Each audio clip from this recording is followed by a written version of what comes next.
Today is day 2 of writing and naming ionic compounds. We're going to begin with a short warm-up, reviewing the idea of what ionic compounds are compared to covalent compounds. So question number 1 asks, which of the following are ionic compounds? Circle all that apply. Remember from our flow chart yesterday, when we look at ionic compounds, our flow chart, ionic compounds, you have to be a metal with a non-metal. So when I look at the formula of nitrogen and 3 chlorines, I look up nitrogen on the periodic table and I have mine color-coded as a non-metal. And since it starts with a non-metal, this would be covalent. I look up hydrogen on my periodic table. Hydrogen is also a non-metal, so HI would be a covalent compound. I look up Mg and I see that Mg is color-coded as a metal. And because it's a metal, this compound I would circle. Okay. You try the rest of those. Question number 2 says, what criteria is used to determine if the compounds above are ionic or covalent? Again, it goes back to the idea that your ionic compound has to start with a metal. And then we're reviewing the idea of charges. Remember group 1, 2. Instead of calling it group 13, we renumbered it to be group 3, 4, 5, 6, 7, and 8. So we go above group number 1, and I see I have a charge of +1 or 1 positive. Group 2 is 2 positive. Group 3 is 3 positive, and we work our way across to group 8, and there is nothing above group 8. So we know that group 8 already obeys the octet rule, so there's nothing to put in to this area. We're going to go back and review how to write ionic compounds very quickly here. Remember yesterday we talked about once we identify that we have a metal with a non-metal, our metal has to have a positive charge and our non-metal has to have a negative charge. Once we identify the charges, we follow rule 1 or rule 2. So we're going to go into our textbook to page 209. And on page 209, we see there's a practice set.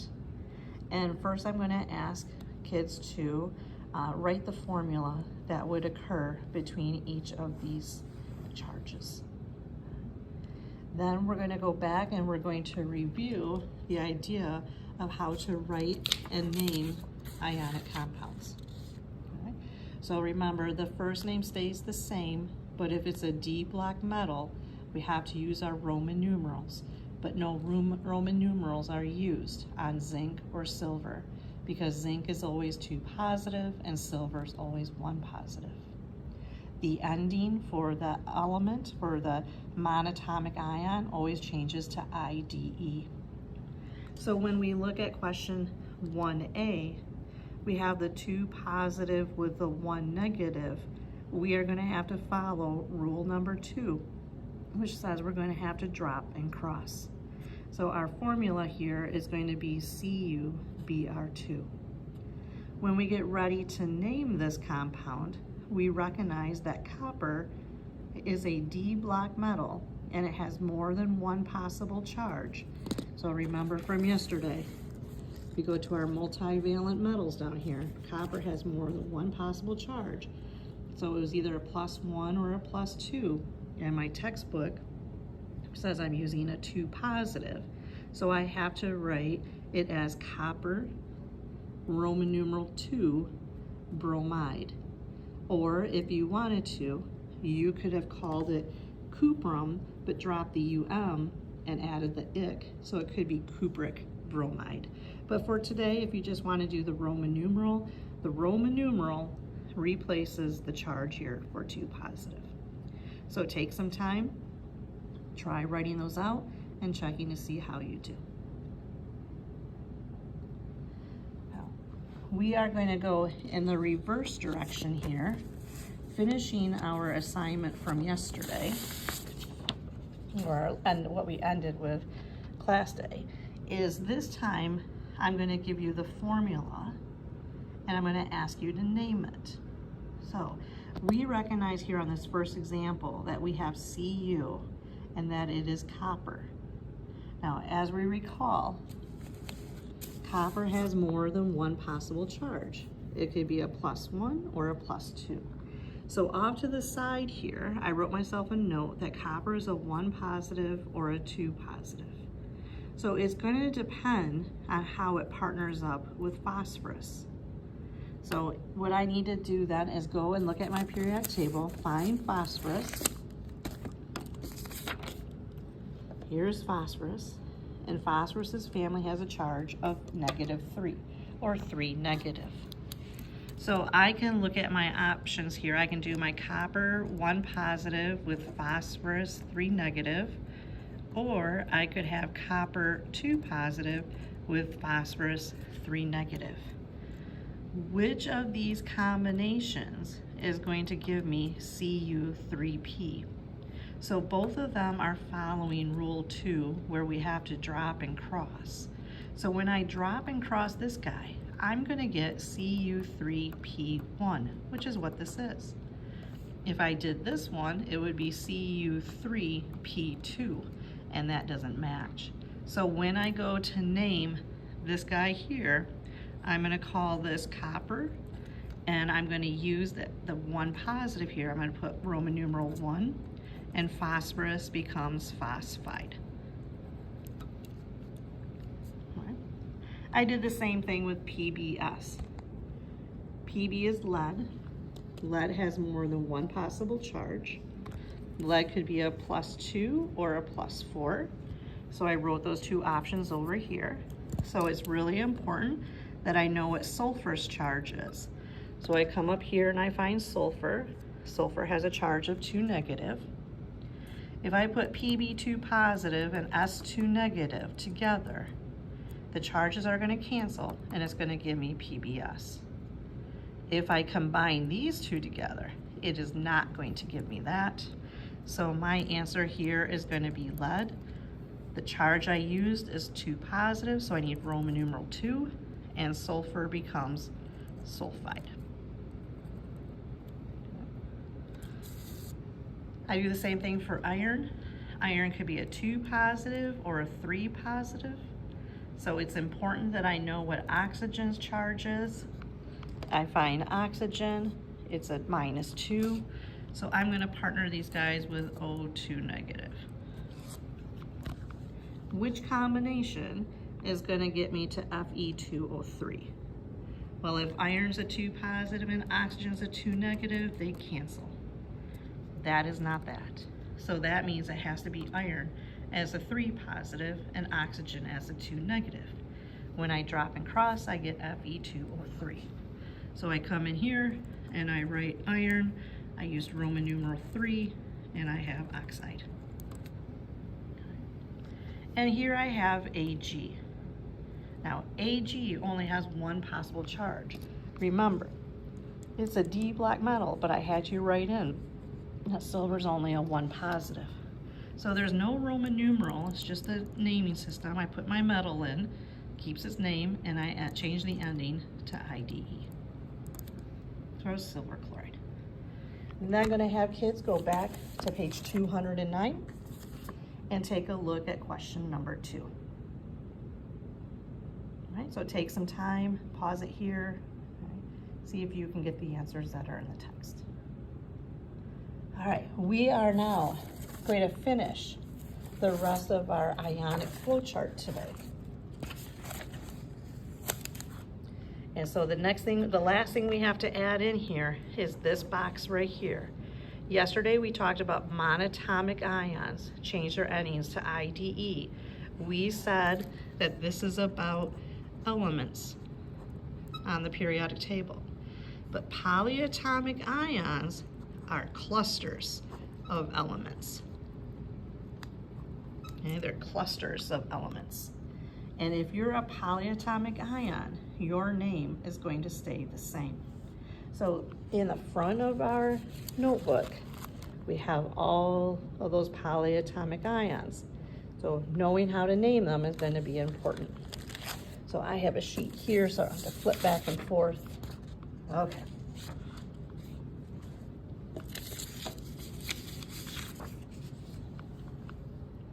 So the activity we're going to start with is we're going to start with this compound that's going to form between two different things. So it's binary still, it's two different things that are coming together. And we see that I have Ca2 positive, which I know is calcium, the calcium ion. And then I have CO3, 2 negative. You have carbon and oxygen. That's two different elements together. We consider that to be a cluster. That means it is a polyatomic ion. And I can come over to my chart of polys. Since it's a 2 negative, I'm going to go to the list that says charge of 2 negative. And CO3, 2 negative is carbonate. So underneath here, I can write the name of this guy. My metal stays the same as calcium. And my choice here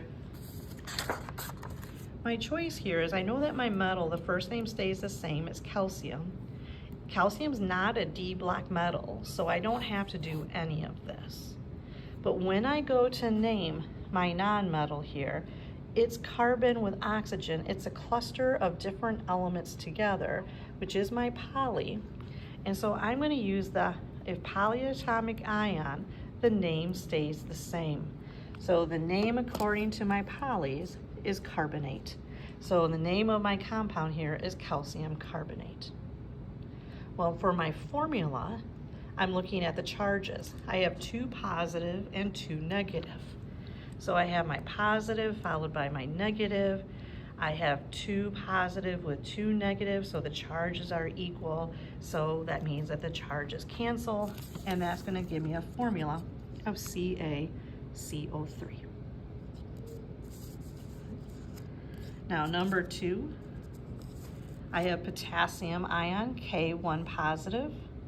And again, I have CO3, 2 negative, which I know is a cluster, which I already know is carbonate. So the first name stays the same, is potassium. Potassium is not in the D block. Potassium's here in group 1, so it's not in the D block. I don't have anything to do with this. CO3 is not an element, it's a cluster. So the polyatomic ion name stays the same. So it should be potassium carbonate. Now, my charges here though, 1 positive, 2 negative. They're not equal. They're not equal. So I have to drop and cross. So that means I'm going to have 2 potassiums for every 1 set of CO3. So I'm going to write this as K2CO3. I have 2 potassiums for every 1 set of CO3. I have aluminum, 3 positive, PO4, 3 negative. This is phosphorus and oxygen. Again, it's a cluster. So that means it's a polyatomic ion. And polyatomic ion names stay the same. So I have a 3 negative charge. So I come down here for the charge of 3 negative, and phosphate is PO4, 3 negative. So remember the metal name stays the same, so it's aluminum, and phosphate stays phosphate. But here I have a 3 positive with a 3 negative. The charges are equal and opposite, they cancel, and so I write it as AlPO4. I just drop off the 3 positive, I just drop off the 3 negative, and I get my formula. Let's get down here to number 5. We have Mg2 positive and OH negative. Mg2 positive is magnesium, and we have OH1 negative. Oxygen and hydrogen are 2 different elements, so that means that we are a polyatomic ion.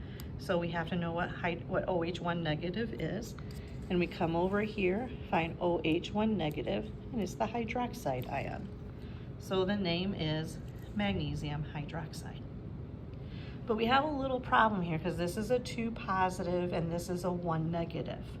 And so we're going to have to do rule number 2. We're going to have to drop and cross. What this says is if I have 1 negative over here, it means I need 1 magnesium. But because magnesium's a 2 positive, it means I'm going to have 2 sets of OH. So when we go to drop and cross, I'm going to need 1 magnesium, but I have to have 2 sets of OH. So OH has to go in parentheses, show that I need 2 of both the O and the H. We can see that again here on number 7. We have a 1 positive and a 2 negative. We're going to have to drop and cross. I need 2 of the NH4s, so I have to put parentheses around NH4 and drop the 2. Now I don't need parentheses around SO4 because I only needed 1 set of that. I do like to point this out. Even though NH4 1 positive is not a metal, it's a cluster of elements that have a charge. So this is the 1 polyatomic ion that kind of sometimes causes some problems. So when you go up here to the top of your polyatomic ion list, NH4 1 positive is ammonium. So it's not an element, it is a cluster. So give it a whirl, give you a picture of everything.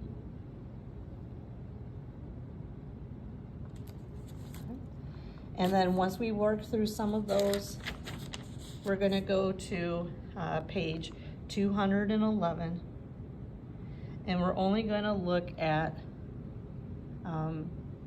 number 1 here is a mixture of element with element or element with polys.